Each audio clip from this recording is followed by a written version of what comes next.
Hi everyone, this is Zorina from Healnlearn, and I have the pleasure again to have Jow Greenland on the channel.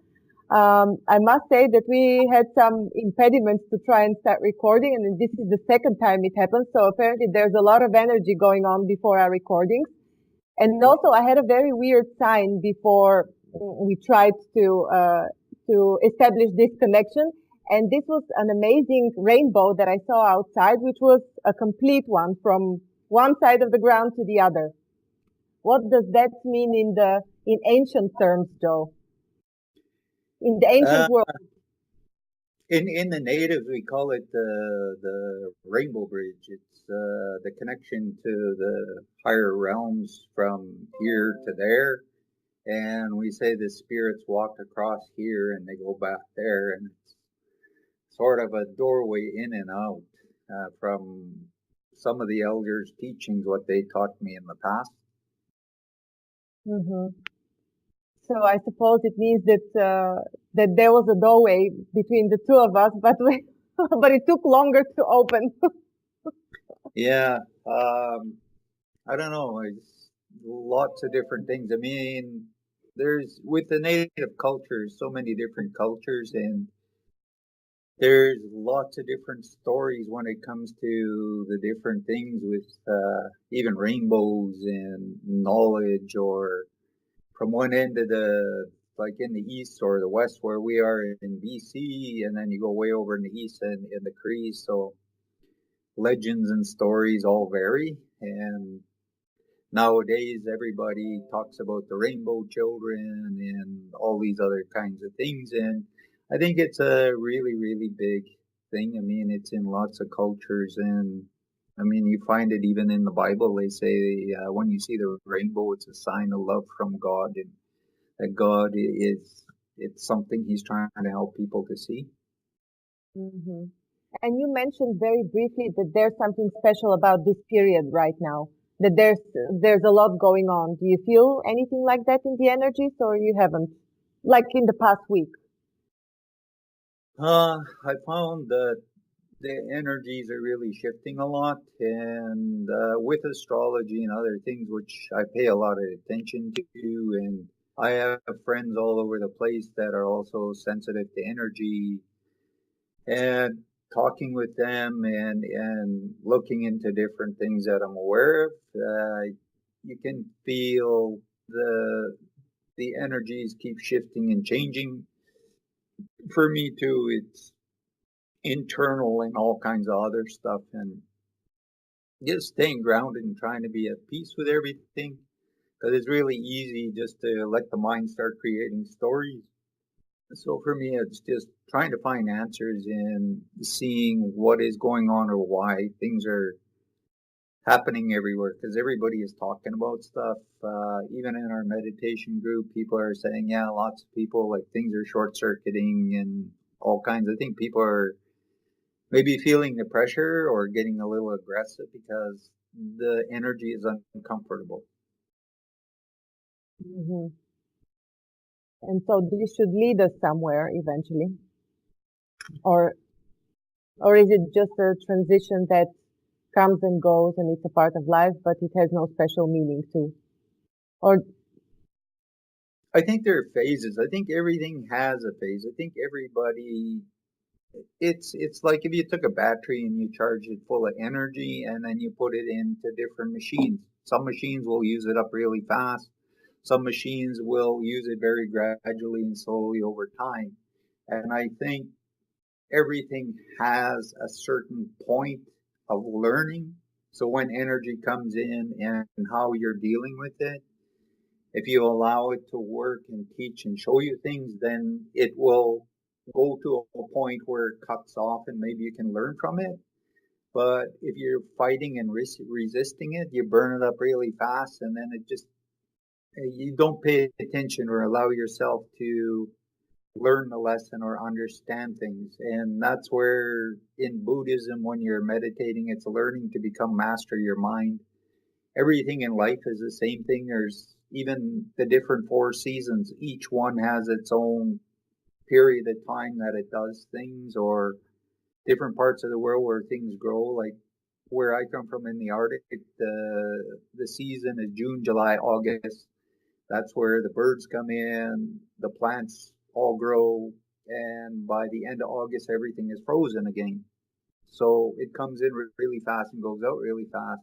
Living here in BC, it starts really early for me, and it's a long, long like summer and fall, whereas I'm used to just 3 months. So everything, like I say, has a stage and energy. Even certain flowers, you need to allow them to, in their growing process, you can make it faster or slower. So with all these energies going on, everybody needs to understand how much time it takes them to go through certain things or why they need to learn it. Hmm. So do we need to learn to look for the meaning in everything, or because sometimes people are, I myself as well, you're overexerting yourself in finding the meaning where maybe there's no meaning, or sometimes there is a meaning or a sign that is important, but how do you know if it's an important sign or if there's a meaning that is relevant to you? Being the master of your mind, you start realizing the brain will find lots of reasons to create stories, and there's so much knowledge out there, it can get really confusing. And sometimes it just giving yourself permission to go through the day until you get to the end of the day, and then really looking at how you felt or why certain things were uncomfortable or different things. I try to give myself permission to go through the day, even sometimes when I can't understand everything that's going on. And then at the end of the day, just be thankful that somewhere I'm going to understand that. Somewhere something is going to give me an answer, or sitting with people and talking with them, somehow we'll figure out and move past that. Because if we hold an energy that's resisting, it seems to attract everything that wants to challenge you. Mhm. Well, the way I imagine actually personal development is as a part of a swarm, So, and this is how I see the evolution of the entire humanity. Some are first, some are in the middle, like the majority, like a swarm is moving, and then some are at the end. And what I'm often asking myself is, does it make any sense to try and teach somebody anything or to show them something when they have their own movement in the swarm? Uh, yeah, every time teaching is very important. Giving right kinds of information. They always say plant a seed. It doesn't hurt to give somebody information if you do it in such a way that's not creating more stress or anxiety. It maybe Hmm. gives them some sort of peace inside to know that they have something that other people are aware of and they're processing and going through. Uh, Everybody is seeking some kind of answer, no matter where they're in their evolution, and everybody is playing different parts, especially for the people who want to assist and teach and open up spaces and hold. I always say energy holders, because you attract certain people and the universe brings you that to help them. And sometimes it's in your belief system that they feel safe, so they gravitate towards you. So giving answers or planting seeds or saying something in a way that just makes them feel calmer, peaceful, because we're Hmm. on a world in a world, and there's lots of stuff going on, and people don't know what to think or believe, and I think it's information overload sometimes. Hmm. Did you do, by the way, the clearing before our talk with the feather? I use sweetgrass, so I was doing prayers, and sometimes I just light the sweetgrass, and so I just always, first thing when I light the sweetgrass, the first thing the smoke comes, I always give to the Creator, and then I ask the Earth Mother, because we live on the Earth Mother. She's the school. We are here to understand her. Then I call in all the spirits and I ask for guidance and help in what we are doing, and for clarity. so the energy can open up in whatever piece. And I always ask the spirits, because the universe knows everybody on the planet, and even doing these videos, there's guides and spirits that are aware of the future and how different things will help other people out there. Because I don't know everybody that's going to watch this video, and I'm just hoping the things that I say and do will somehow help them. So I ask Spirit to assist in that way, especially Earth Mother, because she knows all of us. She knows every human being on her, and she knows where people are on the planet. So when they open up this energy through your sight, that something comes through, so they feel like there is something there that is reaching out and helping them to understand things, I guess. Mm-hmm. So So, that, well, I am seeing my child's tent behind, and it just makes me think of the way the natives lived. What did they believe in? Did they believe in, how did they perceive the material world? Because it's everything for humanity at the moment, but was it anything at all for the natives? How did they see the material world? How did they relate? with the teachings of my granddad as I grew up, he always told me to honor and respect everything in my cultures.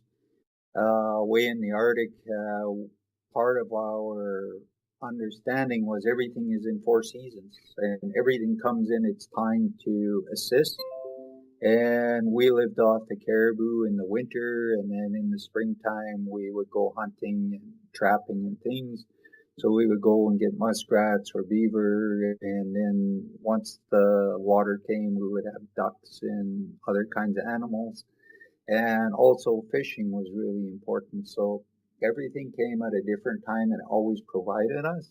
And part of his teaching to me was only take what I needed. So I would only get what I felt I needed for that period of time. If I took a little more, say a prayer and, take a little bit for, say, an old person or something, and then give that to them to help them. But it's always living in harmony with everything, always knowing that there's a point in a time where you stop doing, like when we're trapping in the spring, we look for a time when they start reproducing the animals. And we know that is so important to the future and the next generation to stop and allow that process. So we always try to pay attention to the animals because they are so important. Even when in the fall, like when we go picking berries and that, we go and we only pick a certain amount, and we always leave stuff for nature and other things. So it's always there, always providing, always giving back.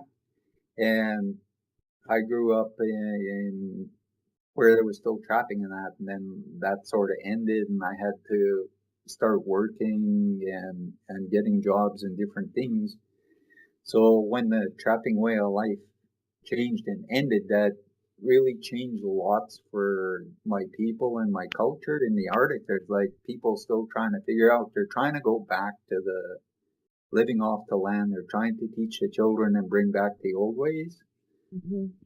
But I really believe lots has changed, that connection, that deeper awareness, or that inner knowing how you're connected there. Everything has a life force, and it's all the life of the creator, the one that created every last thing that sustains all things. And in some of the cultures, they say the namaste, which is the light in me honors and respects the light in you, but that also is for the trees and the animals and the plants, because they all have that light. And there's a recognition in the thoughts, the prayers, and how you harvest in anything you do. Mm-hmm. I see. Well, now there's a huge movement and a lot of philosophies actually that are against its consumption of meat and of fish. And I suppose you consume meat and fish at certain times in your Uh, for childhood. me, for me in the Arctic where I grew up, that's basically what supports life up there. I mean, we were not people who grew things. Mm-hmm. The seasons are so short and fast, and I know in the Arctic now they do have greenhouses where people are growing their own vegetables and that. They're learning how to do all these things. Mm-hmm. And everything is changing, so people have to adapt a lot of new things to help that subsistence, the way of surviving and taking care and providing for your life and your family. Yeah. So what is your general opinion about eating meat?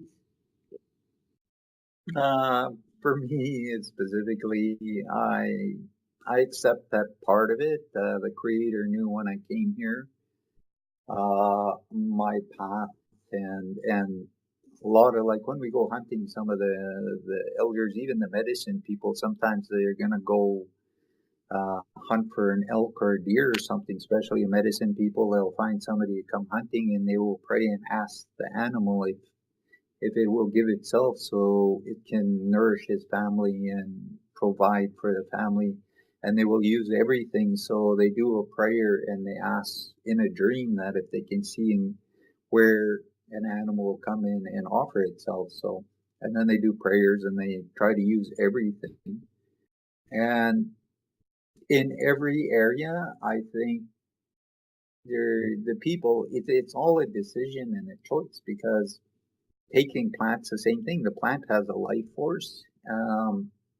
So you're still doing something. I mean, if an animal is there and you're in an area where there is certain things not provided, I think everybody just has to decide for themselves if it's right or wrong. I don't really choose for people. I know for me it's something I do because my body likes it. My ancestors have been doing it for thousands and thousands of years.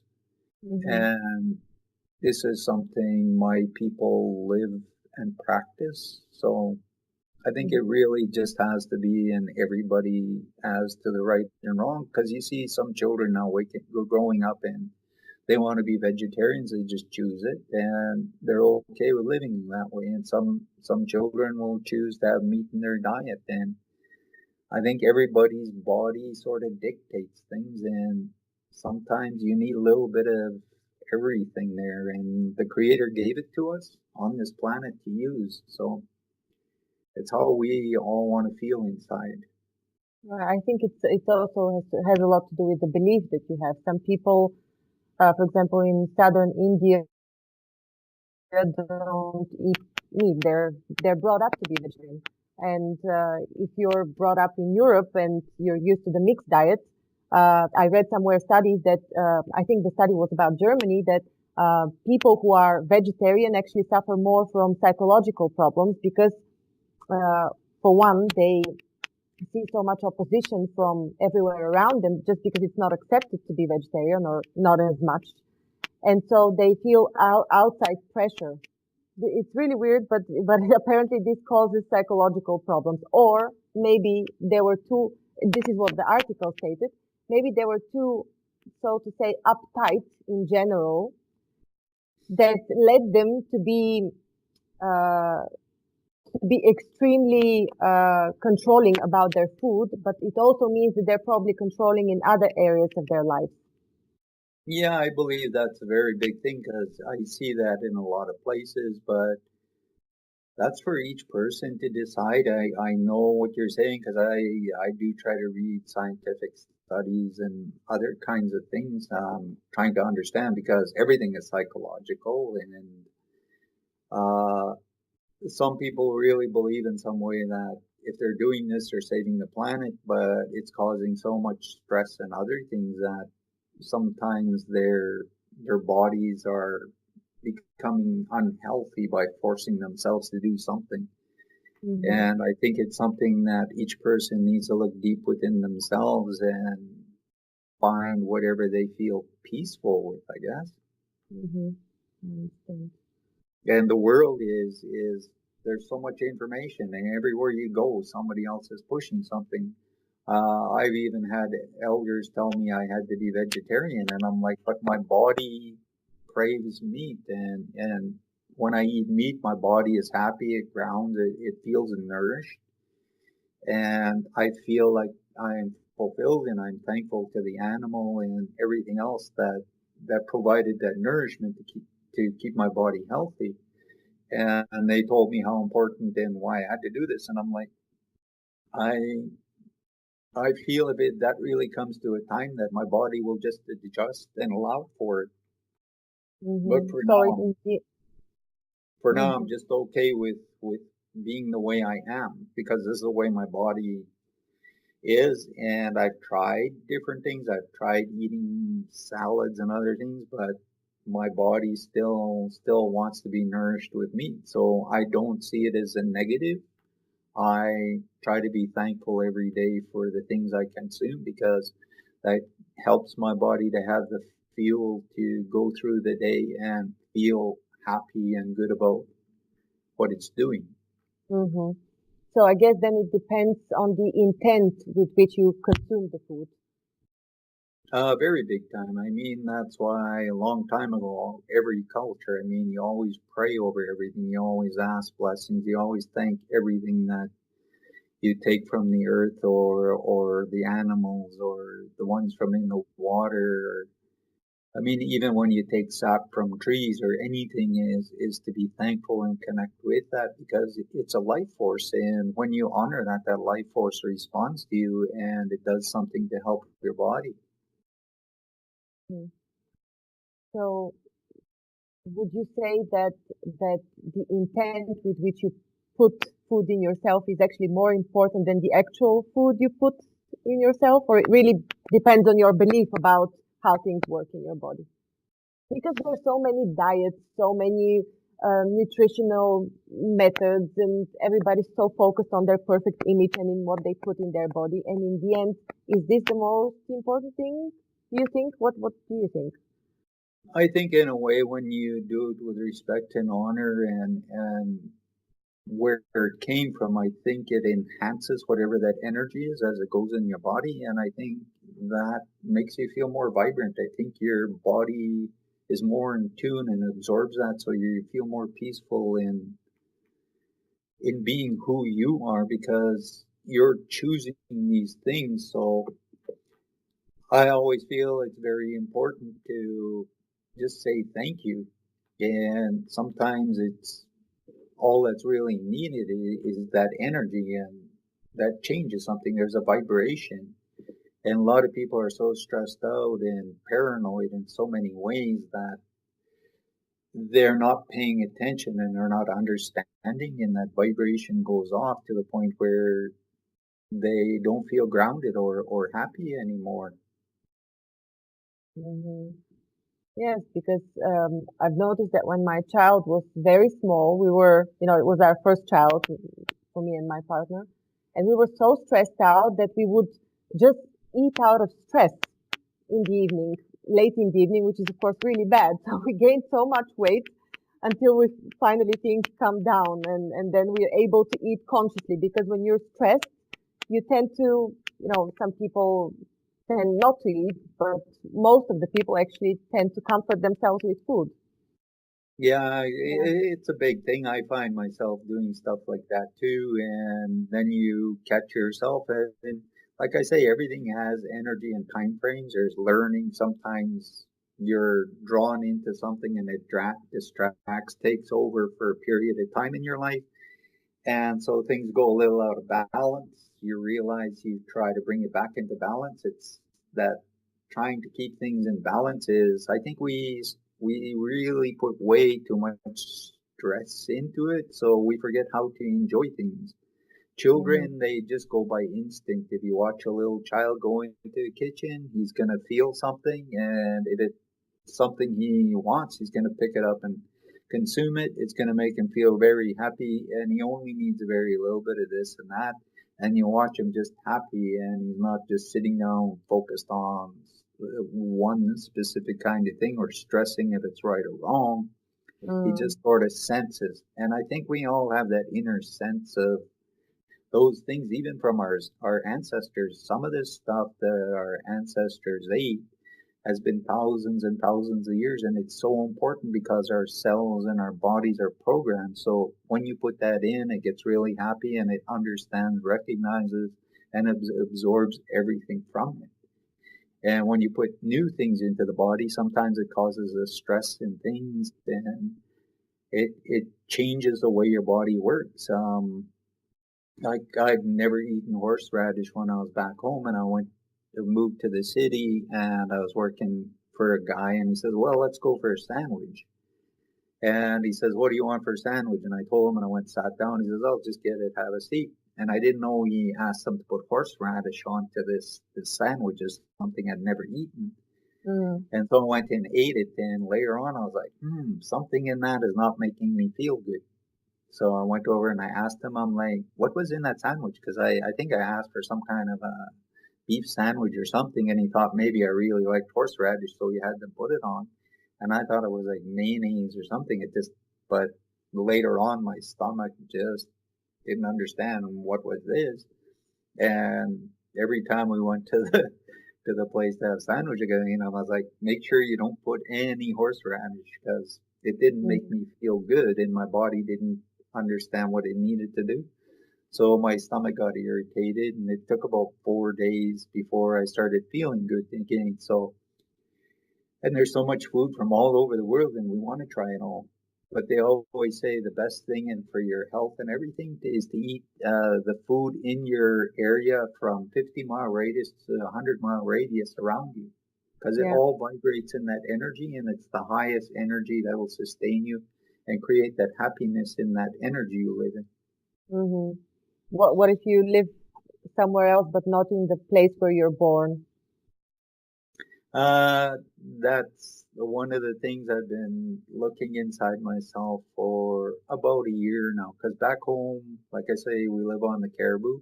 Out here is no caribou. When I left home, I did a lot of hunting and different things. Out here, I don't do any hunting, so I haven't gone out on the land or anything and hunted in 30 years. And I think of the fish from the ocean and some of the other foods from back home and the berries we pick in the fall and different things. And I'm like, sometimes I really miss that. Mm-hmm. But I'm like trying to figure out maybe how I can get natural wild things to sustain my body, and maybe even have my own property where I can grow things that I feel will be beneficial to my body. Mm-hmm. So what happened to the, was it a village where your people lived? Is it Yeah, derelict now or? no, Aklavik is still there. When I left home, I think it was maybe 900 people, but I think it's down around 600, 500, somewhere in there, and it's getting smaller because all the children are realizing education. Because if you're not trapping, there's nothing sustainable in the community. So as they get educated, they're leaving and they're moving south, and everything's just getting smaller because there's no way to support way and a means of life. There's still people who are trying to live off the land and do things. My band tries to support things because we settle land claims, and we try to find a way to help people sustain their lives that stay there. But more and more and more, everybody is leaving. Mhm. So I know from one video of Karasi Atasio, our astrologer, that you've read the book Anastasia Yes. from the Russian author. Can't remember his name at the moment. I've read it as well, and so in the book, the author describes how the main character Anastasia sees the future, Hmm. and I can't really remember whether she described in the book whether she sees a future where people are not eating meat. I don't want to constantly revolve around that, but it's in a way how the whole society would probably move, because this would imply changing of the meat industry and many other industries around that. It would imply changing a lot of things in the world if eventually we're not going to be eating meat. So, uh, I don't know. Do you have any thoughts on that? I just think as we move into the future, things will, with the planet and everything, will bring in certain things, and as we go into the future, even the children that are growing up now, I think there's going to be decisions they make that will impact what the future will be and how they see and how they will implement change. Because in the native way, we say we are the grandmothers and grandfathers like you. You're a grandmother and grandfather in the way we understand. Because when your child is full grown and has a family in that, you may have crossed to the other side. So my granddad always say we need to take care of the planet for the children of the future. And these children that are coming in, the things we teach them and the things we help them understand, they're going to take that knowledge, and all the children that are on the planet, they're going to decide what the new future is. And there's so much information, and when they decide to come together and unite on this planet as one race of beings, because we're just on a planet in space spinning. There's not lots of races in the native belief. We're all just children of the earth.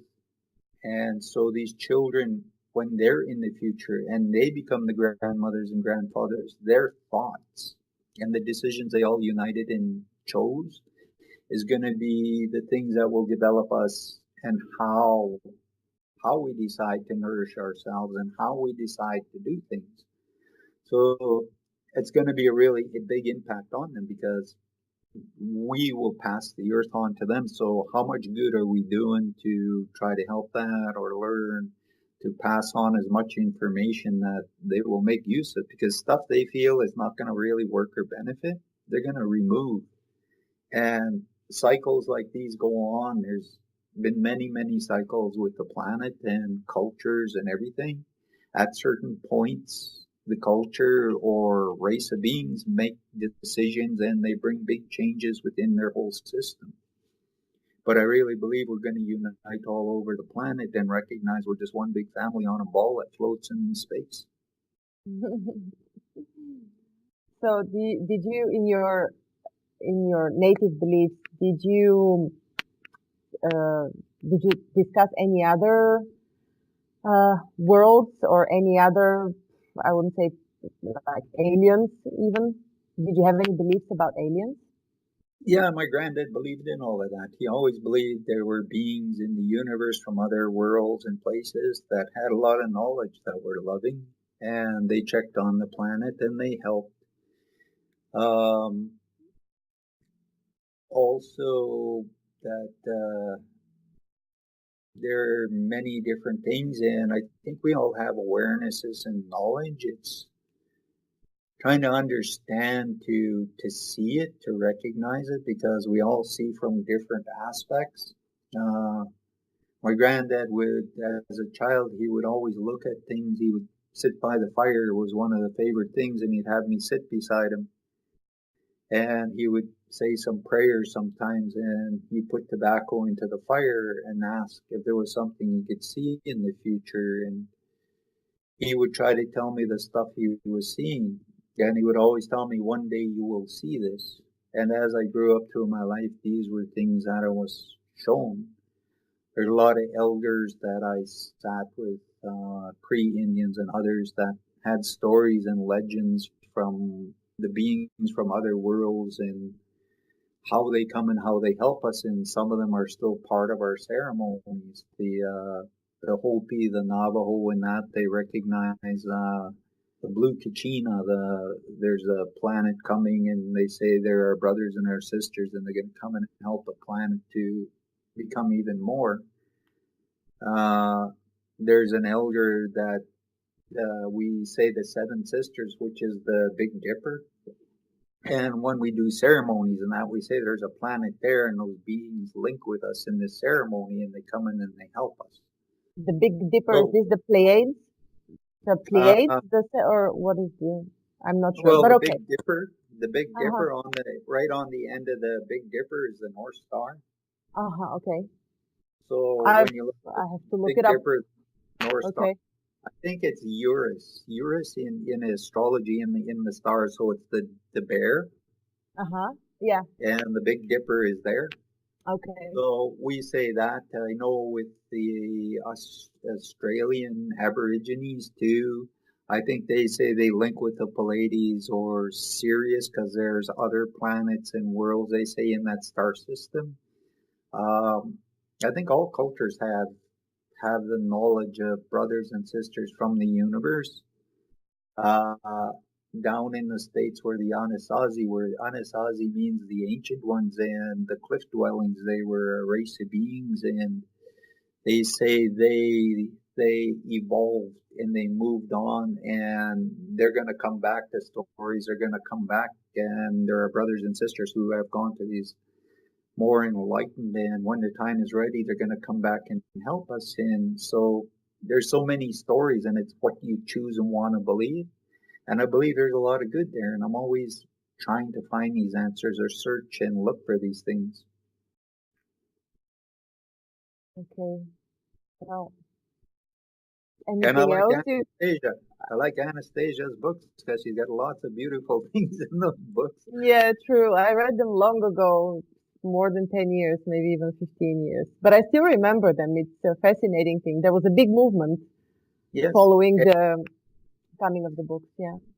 and how she even takes the seeds and how you plant them, and how if they take the seed and you put your spit, and then the seed reads all your DNA and it knows Yeah. what it needs to do to help your body get healthy. And I think that's so amazing. The guy who wrote and translated all those books into English, he was here in Canada. I can't remember the year, but he did a workshop in Vancouver, and I went there.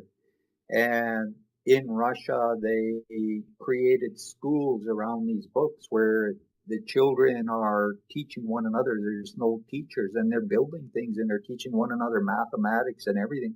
And there's no teachers there, but they're creating all of this, and they're developing and building things. And they made all these videos. He made all these different videos that they did these things, and they videoed it to show that it proves that it works. Mm-hmm. Even on the farming, he had people around the world who this one guy in Mexico grew beets that were just huge, big, like massive plants when he pulled out of the earth. And he had all these other beet farmers around him, and the scientists went in there because we were trying to figure out why his beets grew so big and nobody else's did. Mm-hmm. And they checked the soils everywhere. They checked everything. There was not one thing different. So they asked him, "Well, how do you do this?" And on the video, he says, "I ask the plants who they want to be beside to be happy, and when they're happy, they just grow really big." Yeah. And that's all he did. And he just loved growing beets, and they were just really big. And there's some really amazing videos this guy produced, and there's quite a few of them with a lot of good knowledge. Mm-hmm. If you know the name, you can say it. I'll find it and try and put a link if I remember. Uh, I will have Or you Cindy can send maybe. it to me later. Yes, Mm-hmm. because I can't remember his name right off. I could see his face. I remember talking with him, but I can't remember his name offhand right Yeah. at the moment. But Cindy may remember what it is, the guy that translated those books into English. You may Yeah. even find it. Well, as far as I remember, the plants did not only read DNA from the spit, but they actually reacted to the energy coming from your hands, from the touch. So Yes, whoever touched and caressed the leaves, actually they read from your energetics what you need. So they give you a healing fruit. yes. And long time ago, she talked in her books too about how people grew things, families like certain trees and plants, and the family would grow it for generation. So those trees knew that, and if somebody just went and took a apple or something, and it would make the person sick if it wasn't blessed and given, like if they just went and just took it. Yeah, right. So they would pray over it and say, "I'm giving it to this person so it can make them healthy." Yeah. So everything thinks, everything has something. So I think the more we do this and go back and connect to that, I think that's gonna really help us to connect as a race of beings on the planet. But we have to let go of the separateness, and it's gonna take some stuff before people decide that will release and we can all come together and do things in the right way. And I think the children are going to be the ones that they're just going to go right past that. They're just going to decide we're going to come together and make a decision and do a lot of things to change. Thank you very much, Joe. Thank you. It was an awesome talk again. I really enjoyed it. Thank you very much. I love talking to you without a plan. So whatever comes up and shows itself, we touch. Yeah, I get a little drawn in different ways, and I got to be really careful because I can go way off in one field of a topic, and sometimes I'm trying to bring too much different information together and trying to like put a piece of a puzzle together in very short little time.